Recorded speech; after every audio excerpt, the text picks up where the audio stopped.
में जुड़ता है। तो इतना कंफर्म हो गया, जीडीपी हो गया। अब देखते हैं जीएनपी। देखिए जीडीपी के बगल में जीएनपी लिखना, जीडीपी के साथ जीएनपी इसलिए लिखा हूँ ताकि समझ में जाए, कोई दिक्कत ना हो, कोई उलझे ना, कंफ्यूजन ना हो। तो जीएनपी का पूरा नाम होता है ग्रोस नेशनल प्रोडक्ट। ये जीडीपी हमारे देश के अंदर ही है, जीएनपी देश विदेश से बाहर होता है। जीएनपी का पूरा नाम ग्रोस नेशनल प्रोडक्ट होता है। अगर कोई व्यक्ति भारतीय है, मानकर चलो कोई भारत से व्यक्ति सऊदी अरब में जाता है, वहाँ काम करता है, काम करके पैसा यहाँ भेजता है तो जीएनपी में जुड़ेगा। और यहाँ कोई विदेशी आया है, मानकर चलो कोई अमेरिकी इंजीनियर आया, यहाँ पे मल्टीनेशनल कंपनी है, यहाँ आया, यहाँ से पैसा कमा कर वहाँ गया तो उसके जीडीपी में जुड़ेगा। और जो भारतीय विदेशों से पैसा कमा के भारत में आते हैं वो जीडीपी में जुड़ता है। तो जीएनपी निकलेगा कब? मानकर चलिए कि कोई आदमी यहाँ का भारतीय, कोई भारतीय चला गया अमेरिका, अमेरिका से 50 लाख पैसा कमा के आ गया भारत, 50 लाख कमा लिया। यहाँ से कोई अमेरिकी चला गया वहाँ, यहाँ से वो 60 लाख कमा लिया, विदेशी ज़्यादा कमा के जाते ही हैं, 60 लाख कमा लिया, 60 लाख कमा के वहाँ चला गया। इन दोनों के बीच का जो अंतर है, तो 50 लाख आया तो इसके जीडीपी में जुड़ेगा, वो 60 लाख लेके गया तो उसके जीडीपी में जुड़ेगा, अमेरिका के जीडीपी में जुड़ेगा। लेकिन इनके बीच का जो हम लोग जीएनपी होता है, तो भारतीय द्वारा विदेशी पैसा जुड़ता है, विदेशियों के यहाँ भारतीय पैसा। अब देखो यहाँ क्या होता है कि जो हमारे यहाँ जाएगा तो विदेशियों के द्वारा हमारे यहाँ का पैसा जुड़ेगा, यानी कि भारतीयों के द्वारा प्राप्त आय, भारत से प्राप्त आय विदेशों में जुड़ेगा, और विदेशों से प्राप्त आय भारतीय में जुड़ेगा। तो ये कन्फर्म हो गया। विदेशों से यहाँ पैसा या फिर रोजगार करने जाता है, जो विदेशी हैं हमारे यहाँ रोजगार करने आते हैं, या फिर कोई उद्योग चला रहे हैं, बिजनेस चला रहे हैं, कोई कारखाना है, तो यहाँ से जो उनका आय होगा वो अपने देश में जाएंगे तो उनके जीडीपी में जुड़ेगा।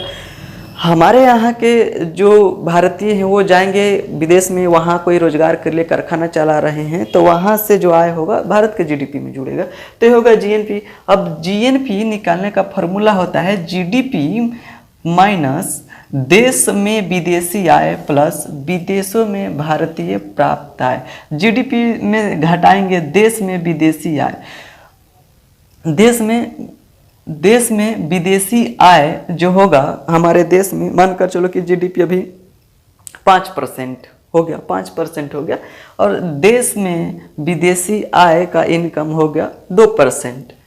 इनसे घटाएंगे तो 3% होगा, और जब विदेशों में भारतीय को मिल रहा है 2% हो गया, तो कितना हो गया? 5 था, ये 5 था, जीडीपी 5 था, ये कितना हो गया? इसका 2% हो गया, और ये कितना था? ये मानकर चलो कि ये 2 हो गया। तो 5 में से 2 जाएंगे, घटाएंगे तो 3 होगा, और फिर इसको जोड़ देंगे तो 5, तो ये से बना रहेगा।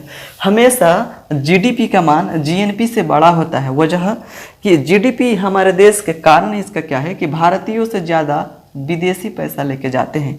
हमारे देश में जो भी भारतीय लोग जाते हैं दूसरे देशों में कमाने के लिए, तो वहाँ से जो पैसा लाते हैं उनसे ज़्यादा विदेशी हमारे यहाँ से पैसा लेकर जाते हैं,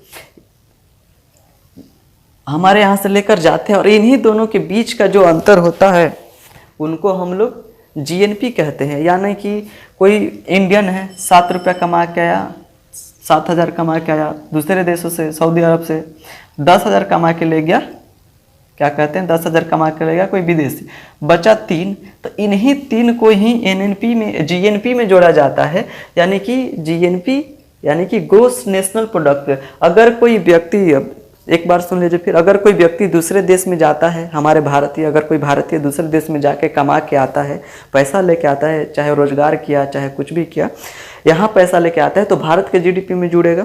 और यहाँ से कोई विदेशी भारत से पैसा वहाँ कमा के ले जा रहा है तो उसके जीडीपी में जुड़ेगा। तो इन्हीं दोनों के बीच के अंतर को जीएनपी कहते हैं। समझ में आएगा? इसका फॉर्मूला है GNP equal to GDP minus देश में विदेशी आय प्लस विदेशों में भारतीय से प्राप्त आय। अब एनएनपी क्या होता है? NNP यानी कि नेट नेशनल प्रोडक्ट यानी कि शुद्ध राष्ट्रीय उत्पाद।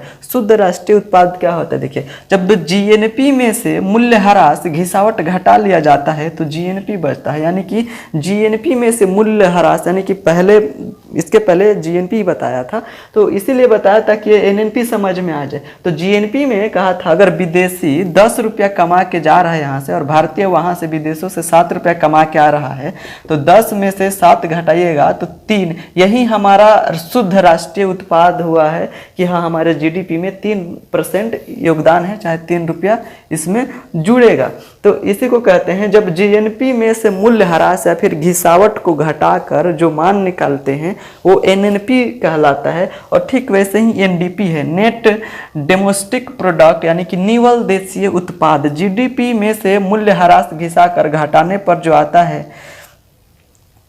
NDP होता है। देखिए अब क्या होता है कि NDP क्या होता है? नेशनल डोमेस्टिक प्रोडक्ट यानी कि निवल देशीय उत्पाद। हमारे देश के अंदर GDP में से उत्पादित होता है, हर राज्य में उत्पादित होता है।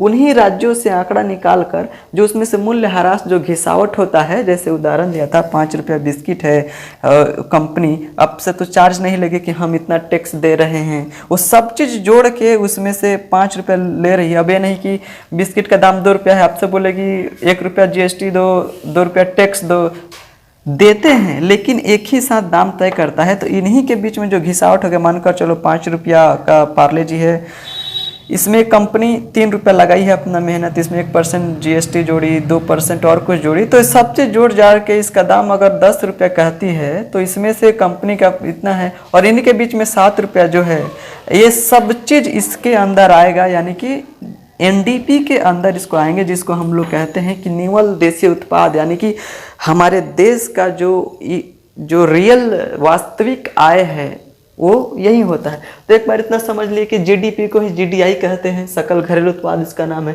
निकालने का तरीका है वस्तु का अंतिम दाम, काम और सेवा। वित्तीय वर्ष 1 अप्रैल से 31 मार्च तक सबका होता है। अब ये नहीं कि GNP का वित्तीय वर्ष दूसरा होगा, GNP का भी वित्तीय वर्ष वही होता है, 1 अप्रैल से लेकर 31 मार्च तक। GNP समझ में आ गया, GDP समझ में आ गया। आप लोगों को MSME के लिए वीडियो मैं आगे बना दूंगा। NNP समझिएगा, इतना तो कंफर्म हो गया। NNP, NDP, GNP, GDP इतना हो गया। GDP को ही GDI कहते हैं, GNP का पूरा नाम ग्रॉस नेशनल प्रोडक्ट होता है। वीडियो पसंद आया होगा। जय हिंद, जय भारत।